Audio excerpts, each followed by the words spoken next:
MA उत्तरार्ध के विद्यार्थियों, भाषा विज्ञान के प्रश्न पत्र के अंतर्गत हम भाषा परिवार के बारे में अध्ययन कर रहे थे। पिछले वीडियो में आपको आकृति मूलक पारिवारिक वर्गीकरण के बारे में बताया गया था। आज हम बात कर रहे हैं कि जो संसार के भाषा परिवार हैं उनको कितने परिवारों में बांटा गया है संसार की भाषाओं को। आप जानते हैं, ये विदित है कि संसार की भाषा परिवारों की संख्या अनिश्चित है। 12 से लेकर 100 तक भाषा परिवार माने गए हैं। कुछ संक्षिप्त भाषा परिवारों का नाम मैं आपके समक्ष बताना चाहती हूँ। जो सबसे पहले है वो है भारत यूरोपीय परिवार, दूसरा द्राविड़ परिवार, बुरुशस्की परिवार, उराल अल्ताई परिवार, कोकेशी परिवार, चीनी परिवार, जापानी कोरियाई परिवार, सामी हामी परिवार, सुदानी परिवार, दक्षिणी पूर्वी एशियाई परिवार, अमेरिकी परिवार आदि बहुत सारे नाम हैं। लेकिन इनमें जो भाषा के अध्ययन की दृष्टि से सर्वाधिक महत्वपूर्ण है वो भारत यूरोपीय परिवार है, जो आपके सिलेबस में निर्धारित है। कई भाषाओं से संसार की भाषाओं में भारत यूरोपीय परिवार का महत्व सबसे अधिक है और इसके कुछ कारण हैं कि ये अन्य भाषा परिवारों में सर्वाधिक महत्वपूर्ण क्यों हैं। इसके महत्वपूर्ण होने का प्रथम कारण है जनसंख्या दृष्टि से इस परिवार का प्रथम स्थान है, क्योंकि जितने लोग इस परिवार की भाषाएं बोलते हैं उतने किसी दूसरे परिवार के नहीं। दूसरा कारण है इसकी व्यापकता। भारत यूरोपीय परिवार की जो भाषाएं हैं वो सारे संसार में फैली हुई हैं। कोई भी ऐसा भूभाग नहीं है, कोई स्थान नहीं है जहां इस परिवार की भाषाएं नहीं बोली जाती हैं। अन्य भाषाओं एक एक स्थान में सीमित है, लेकिन ये भाषा परिवार है वो एशिया, यूरोप आदि तक विस्तृत है।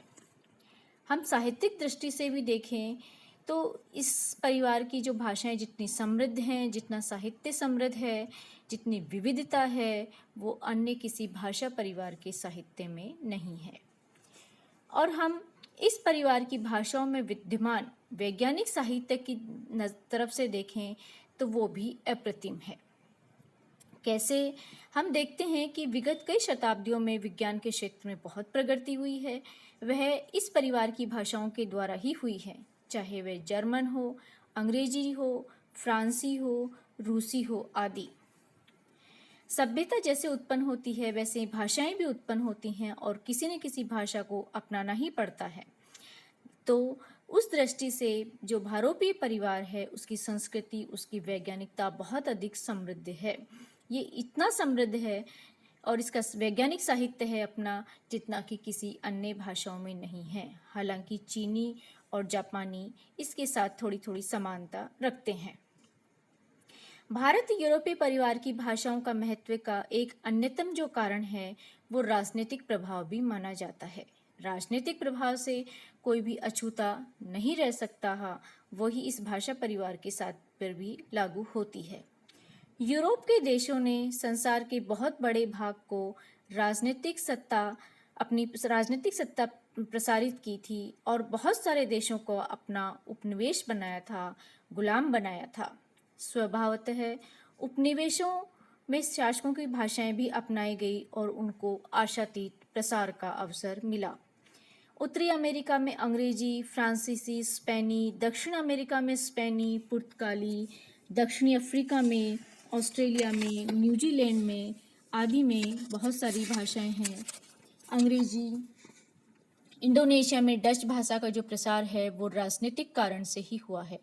और हमारे देश की स्थिति से तो आप विदित हैं कि यहाँ पर जो अंग्रेजी की सत्ता है, प्रभु सत्ता है, उसका प्रवेश है वो राजनीतिक कारणों से ही हुआ है। एक अन्य कारण है जो भारोपीय परिवार को अधिक महत्वपूर्ण बनाता है वो है भाषा विज्ञान की दृष्टि से जितना अध्ययन इस परिवार की भाषाओं का हुआ है उतना अन्य परिवार की भाषाओं का नहीं हुआ है। वस्तुतः भाषा विज्ञान का आरंभ का अध्ययन ही इसी परिवार की भाषाओं से हुआ है। छिटपुट रूप से कुछ भाषाओं में समता देखी गई थी, किंतु पहली बार प्रामाणिक और तुलनात्मक निरूपण का कार्य जो है विलियम जोन्स ने 1886 में अपने ऐतिहासिक भाषण में दिया था। ऐतिहासिक भाषण में उन्होंने कहा था, वो भाषण उन्होंने बंगाल की रॉयल एशियाटिक सोसाइटी के समक्ष दिया था, जिन्होंने आधिकारिक रूप से घोषित किया था कि ग्रीक और लातिन का संस्कृत से इतना घनिष्ठ संबंध है कि वे निश्चित ही किसी एक सामान्य स्रोत से निकली हुई प्रतीत होती हैं। तो संभवतः तुलनात्मक भाषा विज्ञान का जो आरंभ है वो सर विलियम जोन्स के द्वारा ही किया गया है। तो इस तरह से विद्यार्थियों, हम देखते हैं कि जनसंख्या, विस्तार, साहित्य, सभ्यता, संस्कृति, वैज्ञानिक प्रगति और राजनीतिक कारण तथा भाषा वैज्ञानिक महत्व सभी दृष्टियों से भारोपीय परिवार संसार की भाषाओं में प्रथम स्थान का अधिकारी ठहरता है, प्रथम स्थान पर आता है। अब एक प्रश्न यह भी बनता है कि मूल जो स्थान है भारोपीय परिवार का, वो स्थान कहाँ का है? किस स्थान को हम भारोपीय परिवार की भाषाओं, किस स्थान को हम निर्धारित कर सकते हैं? कहाँ कहाँ तक इसका विस्तार है? तो इसके बारे में हम एक छोटा सा विमर्श यहाँ करते हैं कि आज के हजारों साल पहले कोई एक प्राचीन भाषा रही होगी। जैसे मनुष्यों के विकास में भी कोई एक मनुष्य या एक जोड़ा रहा होगा जिससे सारी मानव जाति उत्पन्न हुई है, उसी प्रकार भाषा भी निश्चित रूप से कोई एक ही रही होगी। अब वो चाहे संस्कृत हो, अवेस्ता हो, ग्रीक हो, लातिन हो, रूसी हो, जर्मन हो, कोई भी हो। तो ऐसी कल्पना की जाती कि आरंभ में जो भाषा थी उसकी अनेक बोलियां थी तथा राजनीतिक और अन्य कारणों से उनमें से किसी को प्रमुखता प्राप्त हुई। ग्रीक और संस्कृत की तुलना में इन भाषाओं में पारस्परिक ज्ञान का अंतर भी पाया गया। वैदिक भाषाओं में भी ये रूप भेद दिखाई देता है। ग्रीक के भी अनेक भेद हैं। क्रमशः परिनिष्ठित भाषाओं के समक्ष जो बोलियां थी वो लुप्त हो गई हैं, लेकिन आज हमें कोई इनको जानने का साधन नहीं रह गया है। मूलतः भारत यूरोपीय भाषा भाषियों को कुछ विद्वान आर्य कहना पसंद करते हैं। जैसा कि पहले भी कहा जा चुका है, यह शब्द शाखा विशेष के लिए रूढ़ हो गया है। भारतीय आर्य भाषाएं भारतीय भाषाओं के लिए कहा जाता है। आर्यों का जो मूल है वो मूलतः भारत यूरोपीय भाषाओं के बोलने वालों का आदि स्थान कहाँ था, इसको लेकर के कोई भी एक मत नहीं है। आर्य चाहे कहीं के भी निवासी रहे हों, लेकिन उनको लेकर के अनेक कल्पनाएं की गई हैं और उनकी एक निश्चित भाषा रही होगी और उन भाषाओं का प्रचार प्रसार हुआ होगा, विस्तार हुआ होगा।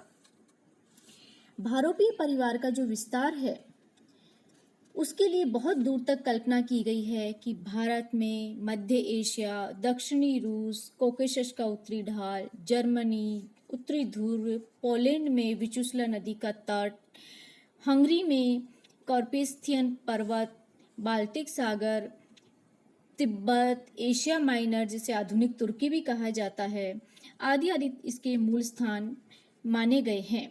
लेकिन इनको ऐतिहासिक रूप से एक तटस्थता का अभाव है और ये प्रश्न आज भी असमाधेय है कि इसका विस्तार और मूल स्थान कहाँ पर है।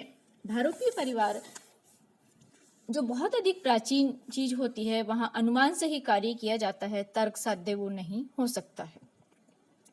अब जो मूल भारोपीय परिवार है उसकी विशेषताओं पर हम तनिक विचार करते हैं कि जो प्राचीन भाषाओं के तुलनात्मक अध्ययन से ये पता लगता है कि मूल भारोपीय परिवार की जो भाषा थी वो श्लिष्ट योगात्मक थी, अर्थात वो श्लिष्ट भी थी, योग भी था, लेकिन जो योग था वो अर्थ तत्व में स्पष्टतः पृथक दिखाई देता था। इस भाषा में प्रतियों की बहुलता थी, इसलिए रूपों का भी बाहुल्य था। जितने प्रत्यय उतने शब्द। मूलतः धातुओं से शब्द निष्पन्न होते हैं। संस्कृत में यह प्रवृत्ति खूब पाई गई है। उदाहरणार्थ पट, हस, वद आदि धातुओं से भाववाचक प्रत्यय बनते हैं, जैसे पाठ, हास, वाद, हसन, पठन, वदन आदि कई रूप बन जाते हैं। उपसर्गों का संभवतः या अभाव था और प्रत्यय का आधिक्य। उपसर्गों के बदले पूर्ण शब्दों का प्रयोग होता था जो बाद में घिसते घिसते परिवर्तित हो गए थे। स्वतंत्र रूप से अर्थबोध की शक्ति होकर के वे उपसर्ग ही कहलाने लगे। एक अन्य विशेषता वो है कि इस भाषा में 3 लिंग होते थे। संस्कृत में भी 3 लिंग हुआ करते थे। स्त्रीलिंग, पुल्लिंग और नपुंसकलिंग 3 वचन हुआ करते थे। एक वचन, द्विवचन, बहुवचन। द्विवचन का प्रयोग भी होता था और द्विवचन संस्कृत के अतिरिक्त यूरोप की अनेक भाषाओं में बहुत बाद तक रहा। 3 पुरुष थे, उत्तम पुरुष, मध्यम पुरुष और प्रथम पुरुष। विभक्तियां भी 8 थी जो संस्कृत में आज भी पाई जाती हैं। ग्रीक या लातिन में कुछ छंट गई हैं ये, जैसे लातिन में करण कारक, अधिकरण कारक, सप्तमी विभक्तियां अब नहीं है। क्रिया में फल का भोक्ता कौन है, इस आधार पर आत्मेन पद और परस्मयी पद हुआ करते थे। यदि फल का भोक्ता कोई स्वयं है तो वह आत्मेन पद का प्रयोग करता था और यदि कोई दूसरा है तो परस्मयी पद का प्रयोग किया करता था। क्रिया के रूपों में भी भूत, भविष्य आदि कालों की धारणा इस परिवार की भाषाओं में रही है, किंतु उनके अवान्तर भेद नहीं थे।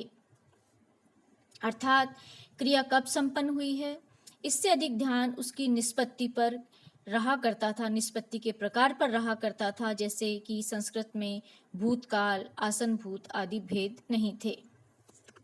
समास इस भाषा की एक अन्यतम विशेषता है। संस्कृत में ये विशेषता तो इतनी विकसित हुई कि अनेक पंक्तियों का एक समास साधारण सी बात ही कह जाता था। जैसे सुबंधु, बाणभट्ट के हम गद्य में देखते हैं कि समास जड़ित भाषा है।